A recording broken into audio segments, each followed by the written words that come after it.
Hey everyone, my name is Victor Dwyer, and this is the Marketing Perspective Podcast. And today we have Kenneth at Search Discovery, and we're going to talk today about conversion attribution and how important it is and how to navigate it. Because the iOS 14 update just absolutely destroyed this. Like we went from our Facebook campaigns, all our campaigns were performing so well, and then this iOS 14 update and just came and just destroyed everything that we worked for. So, and basically what that means is a lot of our clients are seeing almost 40%. Like we went from like having like almost a 90% accuracy rate from our Facebook pixels to almost a 40% accuracy, meaning that our advertising campaigns would optimize for our ideal customer is now basically optimizing for not our ideal. It's not accurate anymore, making it where our advertising campaigns are wasting hundreds of thousands of dollars across many accounts. So, what we're going to talk about today is really crucial with everything going on with the iOS 14 update and how to potentially fix those advertising campaigns and maybe how to navigate that. So Kenneth's going to like go through an intro of who he is, and his company and everything else like that. And then we'll just have a normal conversation about conversion attribution and like how to navigate it. So yeah, Kenneth, tell us a little about yourself. Yeah, so again, my name is Ken Williams. I work for Search Discovery. My title is Google Business Lead, which is a bit of a weird title, but basically it means that I'm responsible for keeping on top of Google products, keeping all of our clients sort of up to speed on what's going on with Google specifically. We have other people in the organization that focus on, other products stacks. Yeah, I've been in consulting in analytics for about 12 years, I think. Mm-hmm. So pretty long time, seen a lot of things, seen a lot of things change. And yeah, I mean, lately, I think the big thing that everybody is thinking about is what does cookie limitations and restrictions mean and how is that impacting me today? And yeah, talking to clients every day about this topic. And yeah, there's not a lot of easy answers, but I'm happy to kind of explore with you today. Yeah, 100%, 100%. And like when it comes down to it, how have you basically gone around for the most part trying to really increase the accuracy? What have you been doing like with this whole iOS 14 update and everything else? Are you using maybe specific tools to potentially increase the accuracy, or like are you using Google Analytics? Like what have you been kind of doing to navigate everything that's going on right now? Yeah. Well, the way that I think about that question is, 5 years ago, when we talked about measurement in digital marketing, what we really were talking about was using an analytics tool that was dependent on first and third party cookies. So something like Facebook when I authenticate to Facebook, will drop a cookie on my site. When I visit another website that has a Facebook tag on it, basically it's identifying who I am because I'm logged into Facebook for some period of time. I think it's like 60 days. So we're highly dependent on identifying me using those cookies. And there has been, the question of accuracy has always been a little bit of a fuzzy one, Yeah. Yeah. Those cookies never identified me really. They identified the devices that I was using, and some of them did it better than others. So, in the case of an authenticated user who signs into a website, we've always had a better idea of who you are and what you're doing. Yep. As soon as you sign out, we're just tracking what's happening on your device and assuming that that's you. And then, you might have different browsers on your device that look like completely different individuals. So we've always had accuracy issues. I think that analytics is never been, the objective has never been to be perfectly accurate. The objective has always been, what kind of information do I need to know to make smart decisions about where I'm investing in marketing? Mm-hmm. And you can do that without a complete view. And can you go through that process for a second, just so the audience and kind of I can understand before. So when people clicked on a Facebook ad, they were pixeled by viewing the ad itself, and then Mm, basically they have a user ID. Let's say the user ID is ABC for like or 123. We'll say 123, and then when they go to the website, they keep that same user ID, I assume, and like a 123, and then they go through to purchase, and now that 123 user ID said, "Yep, he purchased. We're good," and it goes back to the ad. But from what I understand, that ID is now hard to it is not identified anymore from the iOS 14 update. yeah. Is that correct? Yeah. So the iOS it actually goes. Oh, part of this goes before iOS 14. Okay. So um, the first thing that was killed in Safari was the idea of reading a cookie set by one domain and then reading the contents of that cookie on another domain. Um, Safari started locking down on that, I want to say in 2017 or 2019, one of the two, but several years in the past. And that was a big hit to Facebook because Facebook's technology relied on um, once I've authenticated to Facebook on my device, there is a Facebook cookie with my identifier. So what you call 123. Okay. When I buy a product on another website and that website fires the Facebook tracking pixel to say you've just converted, previously that tracking pixel was able to say, oh yeah, this is user 123 because I can read that cookie from Facebook because of the way this pixel is firing to Facebook server. So Okay. that was challenge number one, and that was a big deal. And that was that one we've actually been dealing with for a while, specifically in Safari.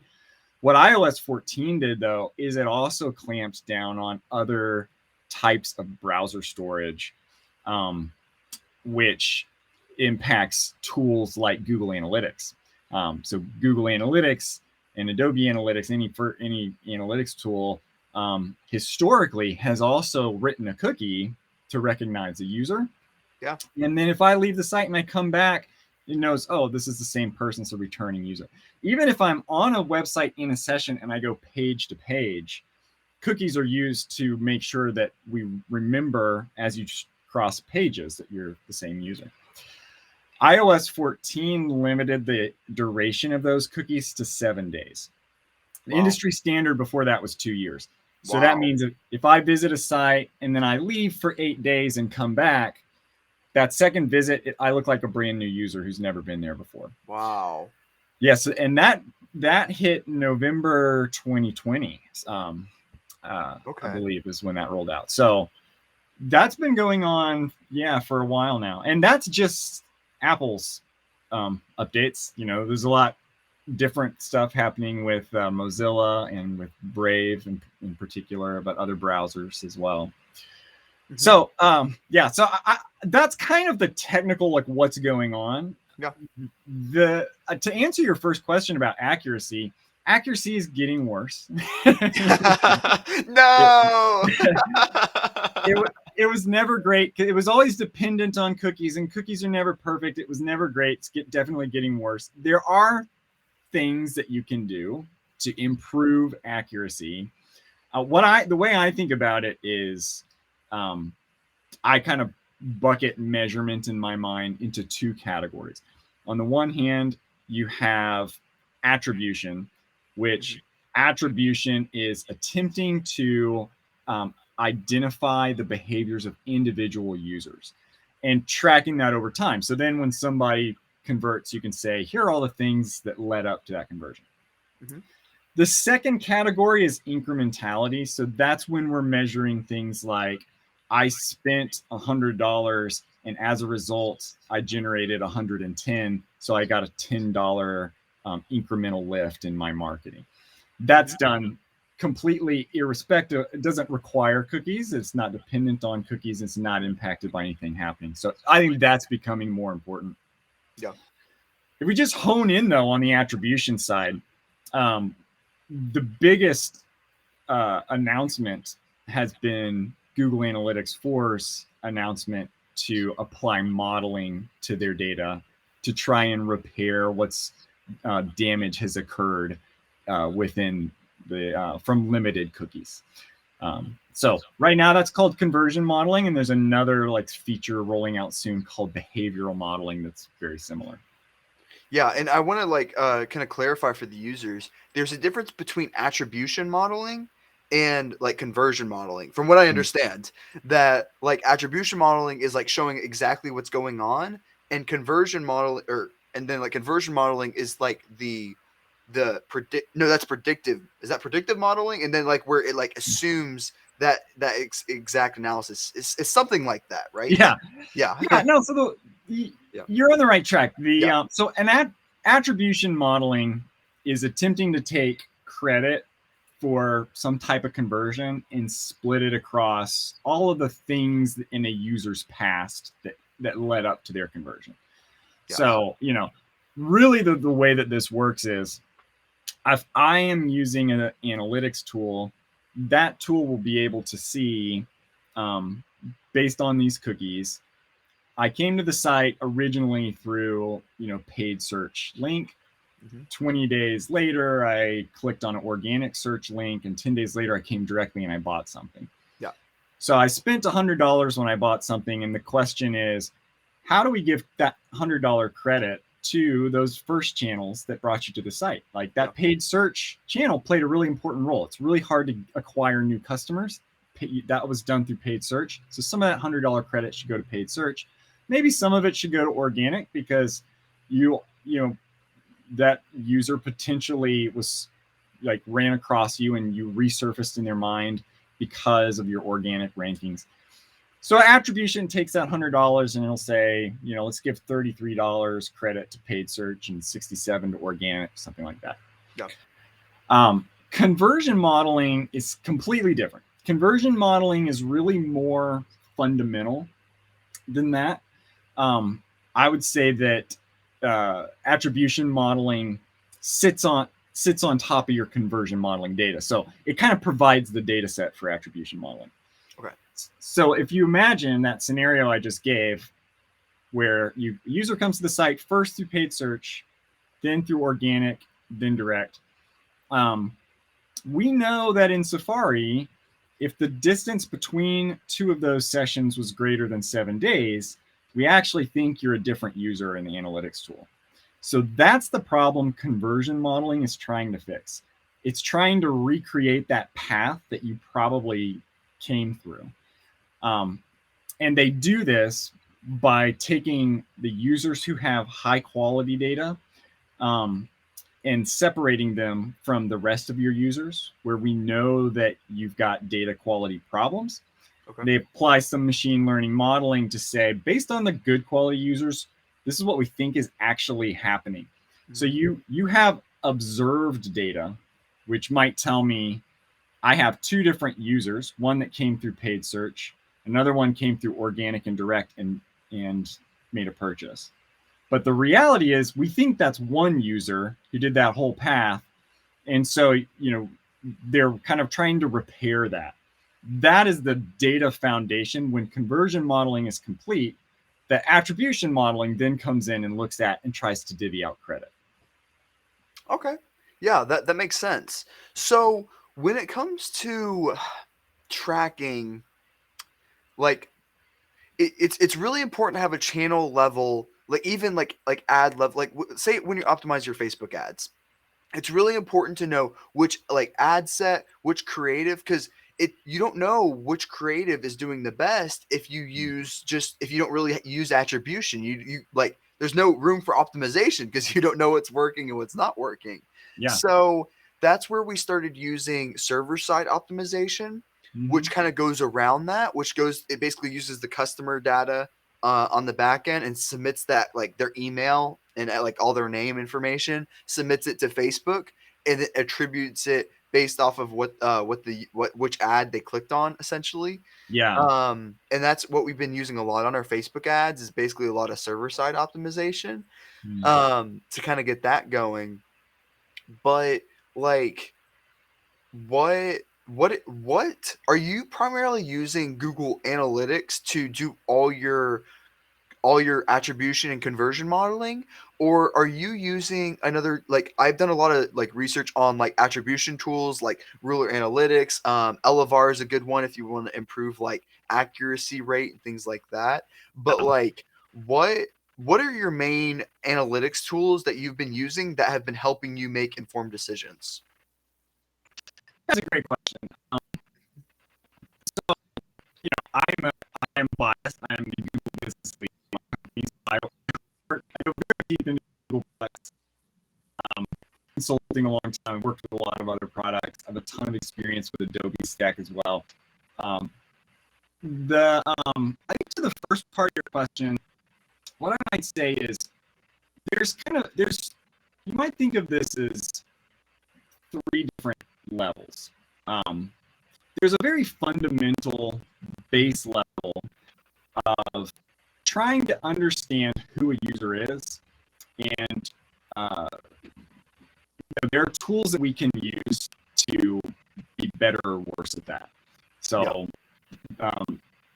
Google Analytics has this, Google Tag Manager has a new container type that runs on a server, and it allows you to do exactly what you just described. So you can use the Facebook conversion API with that container. It's just an easy way to roll it out. You don't have to use Google Tag Manager server side to take advantage of that API. But one approach that is becoming more and more important is when you have a user on your website and you have identifiable information about them that can be used for matching, getting that information to Facebook or to Google Ads. Google Ads also has a conversion API that they released, I think, last summer that does the same thing. But getting that information to them in a way that that matching can be done is a way to repair or get around potentially damaged cookies that would previously have been used several years ago. So that is a big part of this. That only solves the problem for those users who are authenticated typically on your website. So, you know, there are some kind of hacky things that people do as well to extend the to try and make cookies stronger and more durable. You can also use a server to do things like rewrite a cookie so that you can extend the duration of that cookie. If you set this up so that your server is on the same domain as your website, Safari will allow you to do that. So Safari, you know, like I said earlier, wants cookies to be limited to 7 days, but I could deploy this hack and actually extend that duration to 2 years like it used to be. That is something that, you know, I do have clients who have done that. I think it's a short-term solution. I think that Safari absolutely has the power to roll out an update that will prevent you from doing that. And that might come in the future as well. So there are some clients who are investing in, let's try and prop up cookies. I don't think that's a great long-term solution, honestly. There are other clients who are saying, when I have an authenticated user, let me take advantage of matching where I can. That's probably a better solution, but requires a bit of a more complex setup, probably in most cases. Okay. So what would you recommend to someone in e-commerce? So they like let's say they have an e-commerce website and they're spending money on Facebook ads, Google ads, Instagram ads. They're sending all this traffic to the site. What would you recommend? So would you recommend using UTM links where you put the UTM of the campaign name and everything else, and it tracks everything? The Google Analytics will track that URL saying like UTM source Google, UTM source Facebook ads, like everything else where you have those parameters, and then sending traffic that way. Like, what would you recommend to an e-commerce seller saying, hey, I want to track where people are coming from and have my accuracy as high as possible? What would you say to that? I mean, what I would say is you need a two-pronged strategy. So you need a strategy on the one hand for optimization. Like I am running a campaign and maybe I've got multiple different creatives running, or I just need to be able to compare the relative performance of this campaign to some benchmarks that I've set. You absolutely should be doing that the same way that you always have. You should use UTM parameters. You should be doing what you can to, to make sure you've got the best matching possible. So basically, that is what that really means is when you have authenticated users with like an email address and you can use Facebook's conversion API or Google Ads. I think this feature has been hinted. It's probably coming to other Google products as well. You should use that. That will make that better. And that gives you that quick information that you need to make optimization decisions. What that doesn't do, though, and what it's really never done, is tell you, is this working, right? Like the real fundamental question of, I just bought some advertising. Did I get my money's worth, or what did I get from that? Requires an experiment. So you'll have to combine your need for, I want to optimize the best I can with, I've also got a bigger picture issue of I've got limited dollars and I want to put them in the place that I'm getting the most out of. Yeah. And so the way to know that is to have test and control groups, usually by geography. Try something out in one geography, you're not in another, and compare the results. And that's really the way to know. And honestly, that's something that I think as an industry, we probably should have done more of, but it's just becoming really important in an age of limited cookies in the future. So can you pull in that cost information into Google Analytics or not? Like, so that way, like, for example, I know in Google Analytics, you can see the amount you gain, but is there a way to have a side-by-side in Facebook? I spent $100 and I received $150. Is that something you can do within Google Analytics or not? Yeah, there is a cost data import tool. Is that manual? You can't. Yes, so you can do it with a spreadsheet upload. Mm-hmm. You can also though run experiments, outside of a tool like Google Analytics. You could use Facebook alone. You could just say, just in Facebook, what I'm going to do is, like, I know how much I've spent. I'm going to target that spend to a certain area, and I'm just going to look at my results across two different geographies. It is helpful. Probably what you'll want to do, though, is combine revenue or conversion metrics that are being generated from an analytics tool with the spend that you're putting in other places. So this doesn't have to be complicated. Like you can, have it writing a couple numbers in a spreadsheet will do it. It can get complicated if you want to be statistically rigorous about making sure you're making statistically significant decisions, which you should, obviously you should. But if you don't have the volume of geographies, sometimes you can't do that. I don't think that should stop people from doing it. Yeah, like for me, I see it as very valuable to like let me kind of show you kind of where I'm going with this. I'm gonna share my screen real fast. I'm gonna show this because I find it very, very valuable. Share. Okay. So if you take a look here on this is like one of the content right here. It's just filled with demo data, but basically like seeing, okay, like you can see the direct like what channel they're coming from, how many clicks are coming through, the cost associated with it, and like the amount you're gaining from it. So like having this type of insight is very valuable to know, okay, on Instagram we make this much, but on Facebook we make this much. And that's kind of like where I'm going with it is like, I don't think Google Analytics can necessarily replace this type of data. And I think having this type of data is extremely valuable, and with going with the future of attribution of what is going on with everything. So that way we can identify where they're coming from, what is beneficial, and everything else from there. So I think that those are all really valuable conversations with everything that's going on within all this. Yeah, I mean, if you look at your CPA column for a minute, cost per acquisition is what I would call an attribution metric. So it's a metric that depends on identifying an individual user's behavior. So, like for example, if I clicked on a link in an email, and then I made a purchase, that say I spent $100 and there was one user who made that purchase. I can basically say my cost per acquisition was $100. I spent $100, I got one. Yeah. The thing that is not included in that type of analysis, though, is was that user already on their way to purchase? Did I influence them in any way, or did I just intercept them? Did I like the?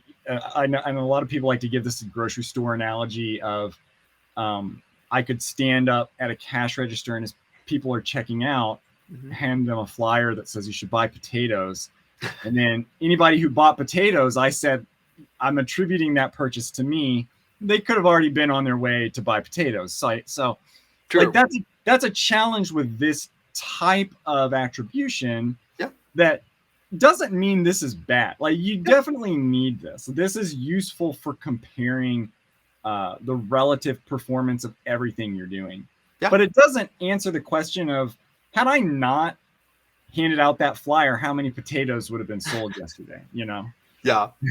Yeah. And like, I think it's valuable to know, like, at least with what's going on here, to know what type of channels are performing the best, what is profitable and what's not. So that way you can, it's very actionable to see how much more do we need to spend on Google Ads? How much more do we, and what's awesome about this is you're actually able to change the attribution to first click, last click. So you can see, okay, people started out clicking on our Facebook ads and then eventually clicked to everything else, like clicked a Google ad next after that. And I find that valuable within all this information. And like, I think going forward that's going to be critical to know these type of things, to know what to focus your time on and where to allocate the most money toward, and having like even like a lifetime value in all this would be even more valuable. But like, I think this is kind of the future of attribution and how we can correctly identify where to spend more dollars in, because like you like this right here, this view right here is super actionable. You can say, okay, we spent this amount on Facebook, we got this amount on Facebook, we need to push more toward Facebook. And within like Google Analytics or any other tool, like where you have to like look in all these different spots, it's really difficult. Like it's kind of where to like see everything and all that. So I think the future of like e-commerce and other things like that, I think this is going to be critical to know this type of information with everything that's going on. What do you think? Yeah. I mean, I think there are different ways of measuring your performance that give you different views. So if I take a look at my data only in an advertising platform, like same in Google Ads, all I'm seeing is Google Ads activity. So I don't necessarily know, yes, this user, saw, maybe they clicked on a paid search advertisement that I had, and then 30 days later, they made a purchase. I don't know what else happened in that tool. There's a second class of tool like what you're showing here, which is what Google Analytics and Adobe Analytics and basically all of these tools sort of fall into this category, which say every time somebody comes to our website, we classify, we use some logic to figure out where they came from. And we keep track of that over time, and we can give you this view that's broader than any one tool. So that's absolutely important, and I don't think that's going away. Sure. And I do think, at the end of the day, doing this well is all about setting an expectation and then identifying, did I meet that or not? So if you think about like, worst case scenario, I have some marketing budget and I go out and I just start spending it. The first question I'm going to get is, did you spend that money well? Yeah. Yeah. Yeah. And so before you start spending money, the first thing you have to do is make some guess. Like, what's my educated guess? It's sort of like a Bayesian statistics approach of, I'm going to set, before I even start, I think with $100, I can get 10 conversions. And you go out and you try it, and you look at the data, and you either hit it, you were above it or below it. Doesn't really matter, but now you've set a benchmark, and you can make a smarter decision the next round. You know, I'm going to try something different. I think I can get 15 this time. And it's all about creating a loop where you build something, you decide, what do I want to learn? You measure it, and you go through this cycle. So I built something, I measured if it did what I thought it did. Now I've learned, and I build something else. And over time, you're improving that. And you don't need perfect cookies to do that. We're going to have issues with cookies, but those issues are things that, like I've said before, we've always had. We're not trying to get at a perfect view of everything that's happening. This concept of, I'm going to give you a 360 view of your customer, was always kind of silly. We talk about that in marketing a lot with CDPs. We're never going to get there. We don't need to get there, though. Really, it's about benchmarking, making guesses, being creative, thinking about how can I push beyond what I did last time, and improving through a cycle of continuous learning. Yeah. True. Yeah, like that's really what it's about. And like, I think it's really important to have not only a dashboard, like a dashboard that is actually understandable. Like, you can have a dashboard that has all your numbers, and like where you have, like, you just look at it and you have no idea what's going on. That's 100% possible. But having an actionable dashboard is critical. Saying like, okay, we spent this much and now we got this much out of it. Or like where you are understanding it to where it's actionable, so you know what steps to take next on it. So you see, okay, this creative's working. We need to make more creative like that. Whatever like that optimization looks like, it's super important to have a dashboard and have those analytics to where it's easy to understand and you know what to do next with it. Because I see all these dashboards that look great, but they're not actionable. They just have the data, and it's just not useful. So what analytics tools have you, like, is there, like, I know you said you use Google Analytics and Adobe and everything else. What would you recommend to someone that's trying to get the most out of their advertising, to kind of see the cost, see the like maybe try to get some conversion modeling in there? Like, what would you recommend a person, a seller, an e-commerce person, to try to get the most out of their advertising and trying to see where the attribution is coming from? What is the best attribution tool out there that you've seen work for the most part? Is that So so first of all, I should say, every tool is struggling right now with how they're going to respond to limited cookies. True. Like I said at the beginning, I'm biased because that's my job to know Google stuff. I don't think anyone else has come out with a solution that's quite as complete as what Google has done. Yeah. The fact that Google Analytics 4 is free and does what it does, I think is the place that I would recommend everyone should start. So, that's what I would say. And the reason for this is because there are three things that you need that whatever tool that you choose is going to have to provide some kind of answer for it.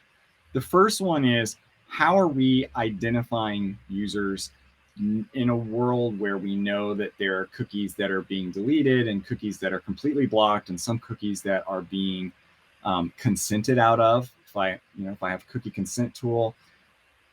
So how do we identify users in a way that lets us then identify what am I actually getting in terms of conversions in a chart like what you showed a minute ago, where you had email is right here, and we've got email, we've got Facebook, we've got Google Paid. I know that the distance between clicking or viewing an ad and actually completing a conversion could involve some restrictions or limitations because of cookies. Yeah. So this data that I'm looking at here needs to be, the impact of that needs to be estimated, right? Yeah. So, because otherwise I can't trust the CPA that this report shows, right? Because I might actually have a much better CPA than I'm seeing here, but I don't know because I spent money on a user. They looked like a different person by the time they bought something. So that's a challenge that every tool has to figure out. True. What Google has that nobody else has is Google accounts. So, if you have a Google account, which lots of people do, Yeah. and you have enabled ads personalization, and you're authenticated into it, then Google knows who you are. That's how they serve you ads across the internet. So they've built this technology. They call it Google Signals. And because Google Chrome has a huge market share, because Android phones have an enormous market share, a lot of the world is authenticated to Google and has accepted ads personalization. It's not everybody, but it's a chunk of users. That gives Google an edge that other tools don't necessarily have for identifying you. And reality is we don't know how much Google depends on third-party cookies. They have been slow to announce that they are going to follow suit and eliminate them, but they did announce that they'll do that in 2023. So we don't know how that's going to impact Google Signals, but what Google Signals does for Google is it lets them basically get a small subset of users on your website that have really high quality data. So these are users who are probably in Google Chrome. They're probably authenticated with Google, got really good data. They also have consent mode. So if I'm a European company and I have a cookie consent tool and somebody opts out of analytics cookies, what consent mode does is it allows you to keep sending data to Google in a way that does not use cookies, doesn't write any cookies, doesn't use any cookies you currently have. It's totally anonymous. Every time I change my URL, it forgets who you are. But again, that feeds a machine learning model that lets a marketer know you probably actually had 20,000 users on your website that you wouldn't have known about if you hadn't implemented consent mode, because that would have been a black hole that you just couldn't track. Now you can track it, and we can apply some modeling to guess how that impacted your business, right? So nobody can do that but Google, because Google has the Google accounts. That gives them an edge. Again, there's questions that I get all the time about, well, is that fair to a company like Adobe? I don't have an answer to that, but what I do think is that's not a silver bullet for Google. Like, that's a huge edge, and it makes their tool very valuable to marketers. But using that tool requires a marketer to say, I'm looking at a report in Google Analytics that's gone through a black box of machine learning that I don't understand and I can't see. So I have to trust Google a lot. I have to give them my trust that they're not, gonna, what's the word? Like over attributing. Yeah, right. They've obviously got a financial incentive to get in there and make the numbers, tweak them a little bit. You made $1 million on your Google ads, but only got $100 in sales. I swear it's facts. Yeah. I mean, but the reality is, I work with a lot of people at Google. They're super smart people. They're trying to solve hard problems. I don't have any belief at all that that's something that they're doing. But this is an incentive issue that they've got that causes marketers to say, why should I trust Google to be the one to tell me where my conversions are coming from? Well, the reality is Google does have Google Signals. They're probably the best source of that. What Google, in my opinion, needs to do is earn our trust. My message to the Google engineering team is, show us what you're doing, make this transparent, do what you can to let people feel confident that, yes, Google is the best solution for them, and they can invest their money and know that they're getting what they're getting in return for that money. Google is not doing well at that, and I think that opens an opportunity for other companies to come in with a very clear, transparent, trustworthy solution that doesn't necessarily have those same incentive issues that Google does. And when a marketer is in the market looking for what tool should I use in 2022 and beyond, I think a lot of the decision is going to be, what does this company bring to the table that nobody else can bring? Yeah. And do I trust this company? Because any way you slice this pie that we're eating right now, you're going to have to put your trust in your analytics tool, or whatever tool you're doing your measurement with. So what I'm hearing is it sounds like the best solution would be to use Google Analytics as the attribution tool for a third-party site that's able to bring in the integrations of other data points. So like kind of very similar to like using this, but using Google Analytics as the actual attribution of the tracking software, but using another third-party tool to bring in the Facebook data, bring the Facebook cost, bring in the Google cost, bring in all the other costs as the integration point, is kind of what I'm hearing. Is that right?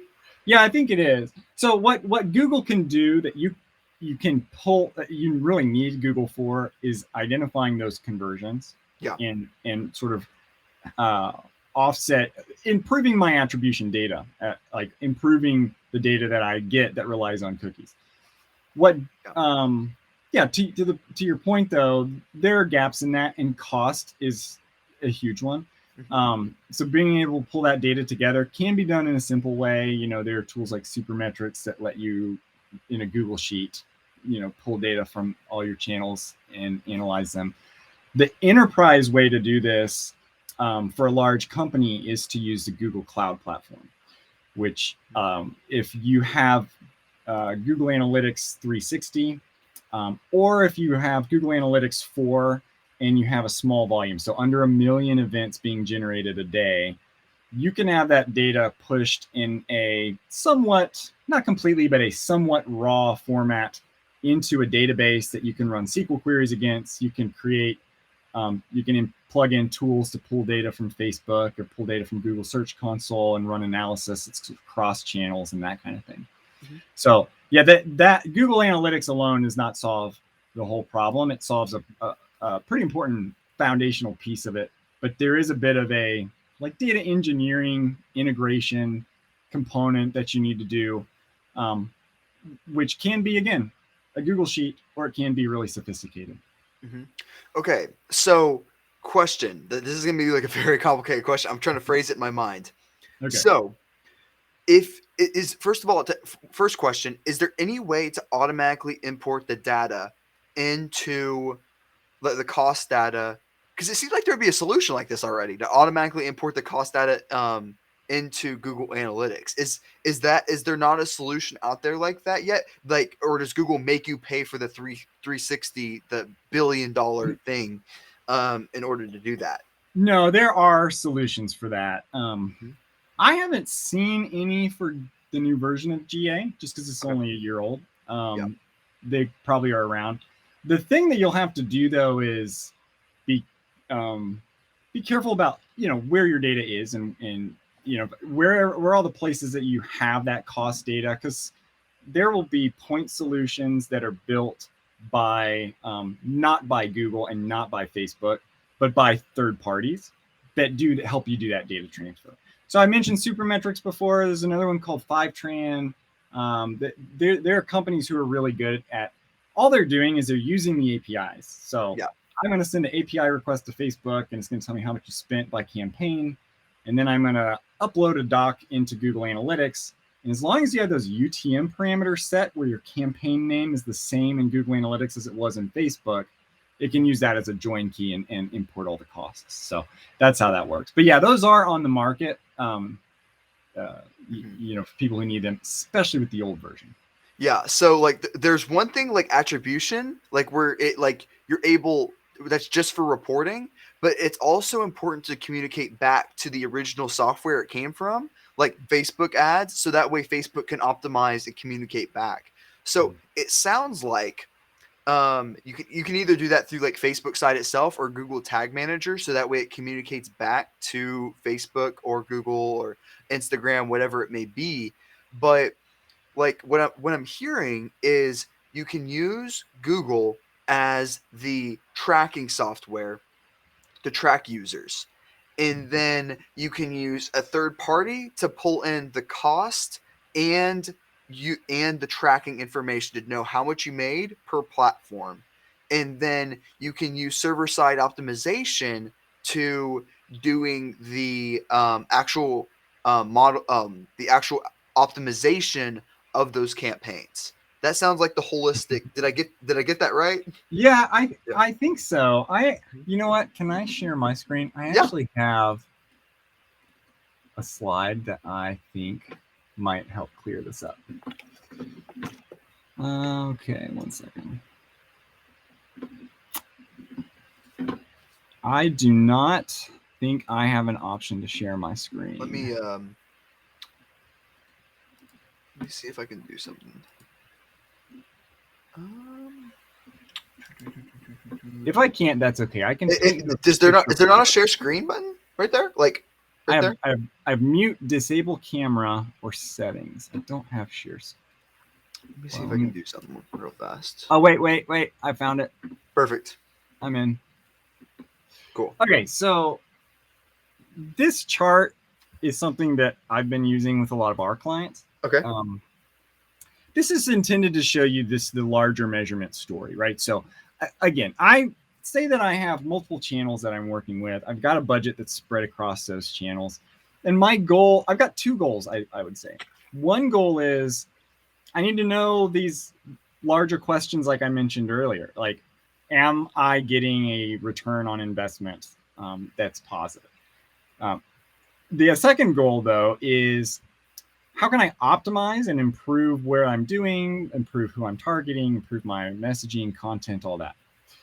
So the way that I think about it is you've got these two larger halves of this pie. On the left side, you have attribution, and on the right side, you have incrementality.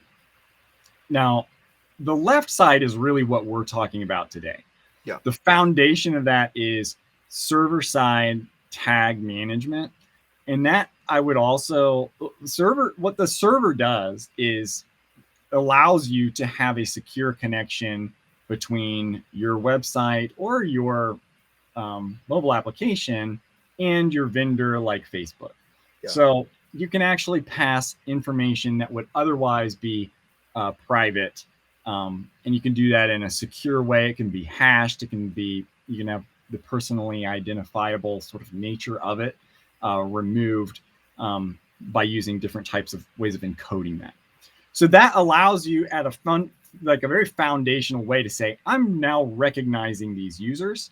And that's really important for everything that you do on this half of the circle, right? It's important for running tests. It's important for just tracking a user over time.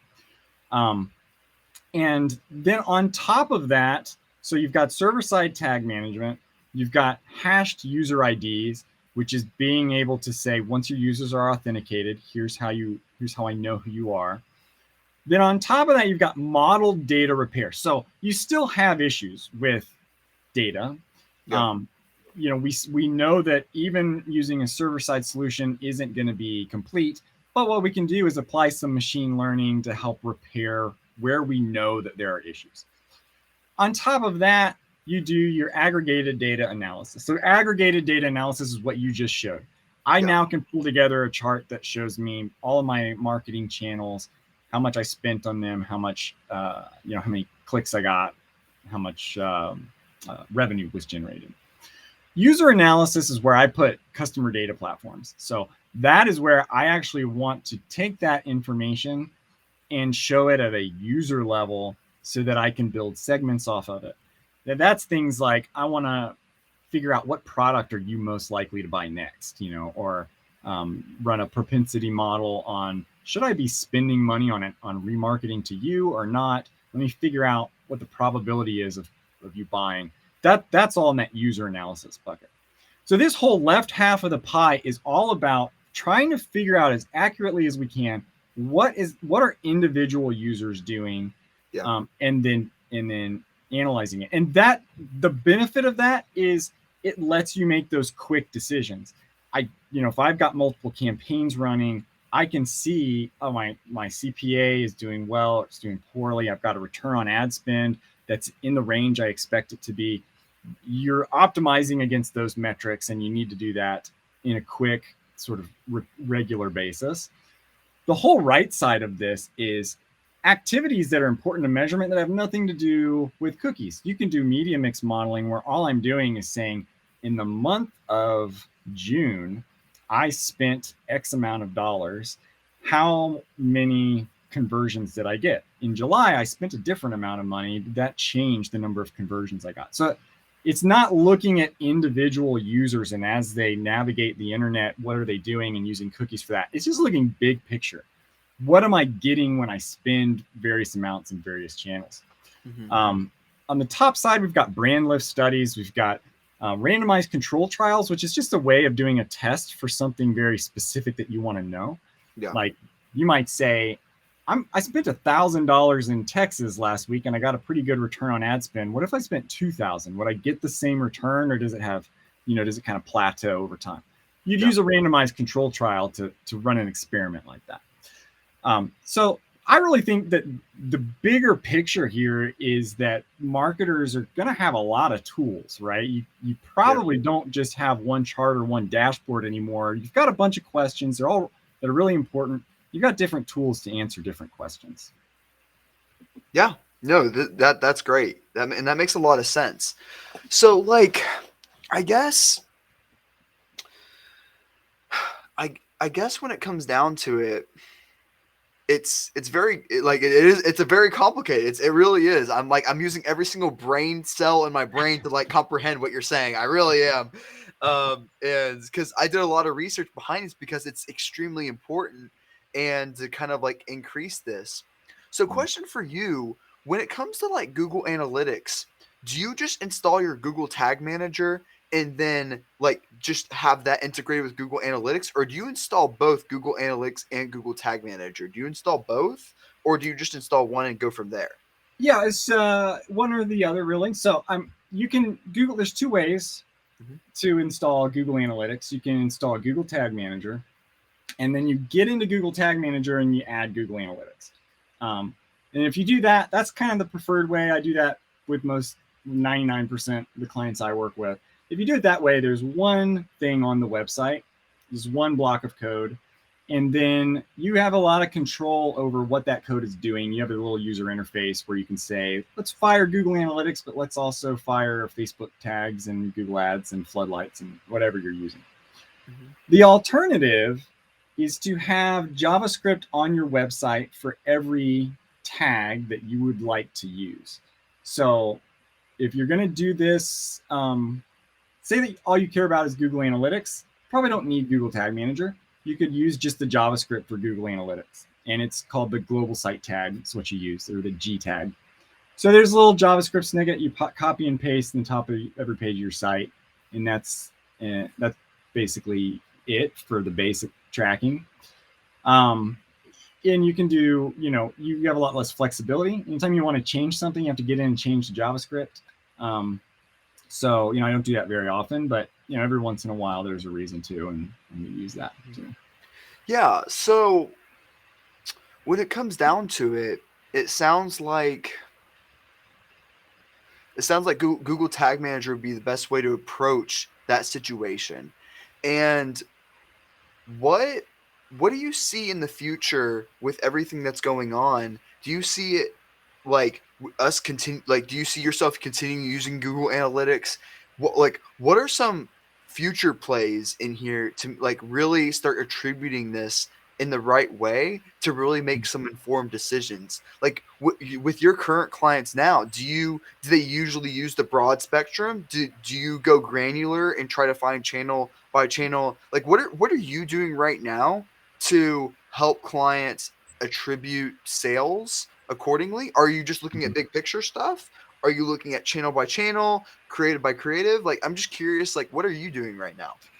Yeah. So, I'm a big believer and determining very clearly what you're trying to do and how you're going to measure if you're Mhm. on track to do that. So Yeah. I have a team that I work with at my company who's put together this concept of a measurement framework, which is just like a spreadsheet template that we use to just help understand what are a couple of important KPIs that a marketer is trying to drive, trying to improve. Yeah.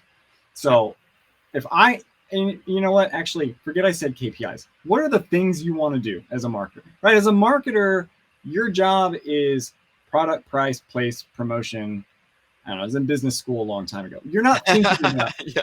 You're not thinking about like, uh, return on ad spend. You're thinking about, I've got a product, I'm trying to price it right and get it in front of people. So start there, come up with these things that you'd like to do, make creative decisions about what do I want to try.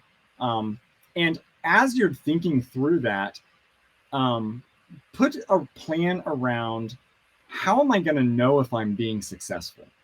So, we have meetings with clients um, all the time who have not really put the effort into figuring that out, right? What do Yeah. I want to do? How am I going to know if it's successful? So we'll start off with this conversation. And what that does is it allows us to say, all right, you have a goal of, you're trying to sell these products. Maybe you're going to be testing the price for those products. Well, the way that you can measure that is we're going to create a couple of KPIs and we're going to put a learning plan together where maybe we have certain promotions where you have your product at different prices and we figure out are people responding to these, and then we look at the data and we see if they did, and that informs another round of decisions, and another round of setting goals and thinking creatively about what we're going to do in the next cycle. So it's what I'm doing Mhm. big picture is I'm trying to get clients to think about their business more so than think about the technology. The Mhm. business is the thing that, um, ultimately we want to improve. And if we focus too narrowly on, I'm going to try and hit a, specific metric, that's important for a period of time. But that doesn't necessarily always feed up the right way. And we oftentimes get in these situations where clients have a ton of metrics. They're not sure what's important. So they just hone in on the things that look good or the things that look bad. Yeah. Yeah. So yeah, our goal is to try and make marketers make smart decisions. And in the future, I think that's how you actually do the measuring is getting complicated, right? So Yeah. there are gonna be better and worse ways to track, how did somebody convert on your site, or Mhm. better or worse attribution tools on the market. But at the end of the day, it's about not committing to a single tool or a single strategy. It's about going through this cycle of let's try things, see how they work. If I think I'm having trouble, I'm going to dig in. I'm going to set up some server side connection between my website and Facebook so I can get better quality user matching. I'm going to see if that makes a difference. And it might. And so I'm going to go around cycle. If it didn't make a difference, well, it probably wasn't important to my overall goal. So I don't know. I don't know if I'm answering your question right. What the way I think about it, though, the way that I think about it is it's all about defining what you want to do and learning from your mistakes, learning from your successes, and just trial and error, and stay on top of measurement and how it's evolving because it's really important. But measurement is a tool that's driving your business. It's not necessarily the other way around. And the tools that you use kind of have to be flexible and applied to your questions, because you can't just use a single tool anymore like we did 5 years ago for everything measurement. True. So when you give your clients a view of like a particular modeling or whatever it may be, do you give them maybe a customer journey? Like, is Mm. there any particular view that your clients find valuable that you think the audience may be interested? Like saying, hey, you gotta like see the like customer journey, or maybe it's finding channel by channel attribution. Is there any particular like dashboard or like report view that is valuable to your clients that you think that would be worth sharing? Yeah, I mean, I think so. So what we try and do with our clients is once we've decided, like I said before, like what's your business trying to do? We lay out a couple of KPIs. We build dashboards, and those dashboards are very focused on targets, right? Yeah. You said earlier a statement about data needs to be actionable. Yeah. I don't have anything that I would show because it's not pretty. But what I like to do is make things extremely actionable, right? I have some amount of money. I think I'm going to get a certain number of impressions, a certain number of clicks, a certain number of conversions. And marketers, in my experience, hate projecting because they're afraid that they're going to miss a goal or they're going to, be below. But you've really got to just start somewhere. So the things that I have found are most beneficial are just getting marketers to throw out a bunch of projections. I think this is going to happen next month. Then we have a chart. It doesn't necessarily look that great, but what it does is it tells you exactly where you were high or where you were low. And that's all you really need to make a smarter choice next month about what you're gonna project, what you think will happen if you take certain steps. And that's our strategy that that we use. So I hope that answers your question. I don't have like a really cool padding visual to share. You don't have like rainbows like on your report saying like Victor, this is the unicorn like report. Be all report. No. Yeah, if you have lots of shades of yellow in one report, that goes really well. Customers love that. That's great. But yeah, like that's really all we had time for. Is there anything else that you wanted to make sure that you communicated or wanted to let the audience know that may be super valuable in the future before we sign off? Yeah, no, I mean, I would just wrap up. I think the summary, I've said a lot. The summary of what I've been getting at is, there are a lot of tools for measurement. We don't necessarily live in a world anymore where we can just go to an analytics tool or an attribution tool and make all of our decisions off of it. So I think the future is about broadening beyond attribution to incrementality, taking advantage of experiments, setting projections for yourself and measuring, am I hitting my goals? Am I answering those big questions of, am I doing something that matters? Am I really influencing people? And try and get yourself in this cycle of learning where you're improving yourself over time. So, that's just, that's the summary. That's the way that I think about it. Yeah, that's great. That's great to know. So Ken, tell them how people can find you, where they can follow you, where they can contact you, or like your business or wherever, so that way any of our followers can find you. Yeah, so I work at a company called Search Discovery. I have a blog at ken-williams.com that's all about Google Analytics 4. I do a ton of work on Google Analytics specifically. So if you go to my website, there's a newsletter you can sign up for, and every month I send out updates. Here are all the things going on at Google that people should know about. And I'm on Twitter at Ken Willie, and there's something also, people in analytics use a Slack group called the Measure Slack. So if anyone is like kind of into data analytics, wants to get into Google Analytics, you go to join.measure.chat, and I'm in there as at Ken Willie as well, same as my Twitter handle. Happy to connect with anyone. Actually, I enjoyed the time and appreciate being on the show. Yeah. Thank you for coming on. This was like, if you guys like, I bet I used every single brain cell in my brain to understand this. So hopefully the audience was able to be a little bit more intelligent to understand everything. But yes, Ken, thank you so much for hopping on. You definitely know your stuff. And thank you everyone for watching. Thanks, awesome. Guys. Bye.